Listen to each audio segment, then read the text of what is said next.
প্রথমেই শুভ শারদীয়ার প্রীতি শুভেচ্ছা অভিনন্দন জানাই আমাদের আরামবাগ লোকসভার সকল সাধারণ নাগরিকবৃন্দকে। সঙ্গে সঙ্গে এটাও বলতে চাই যে আপনারা জানেন যে আরজিকর ঘটনার অভয়াকে যেভাবে নৃশংসভাবে ধর্ষণ করে হত্যা করা হয়েছে তার দোষীরা এখনো শাস্তি পায়নি। হয়তো পুজো হচ্ছে, আমাদের পুজোর মধ্যে আমরা আছি, কিন্তু উৎসবে নেই। এর সঙ্গে সঙ্গে আরামবাগ যে আমাদের সাব ডিভিশন যেভাবে বন্যা পরিস্থিতি, সাধারণ মানুষ আজকে রাস্তায় বসে গেছে, তাদের জন্য বিষাদ আছে।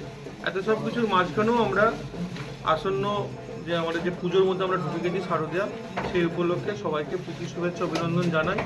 আর সঙ্গে সঙ্গে একটা আগ্রহ রাখতে চাই, আমরা সবাই মিলে একটা অঙ্গীকারবদ্ধ হই যে যারা বন্যায় ক্ষতিগ্রস্ত হয়েছে আমরা সবাই তাদের পাশে থেকে এই পুজোটা তাদের সঙ্গে যেন কাটাতে পারি, এটা আমার আগ্রহ।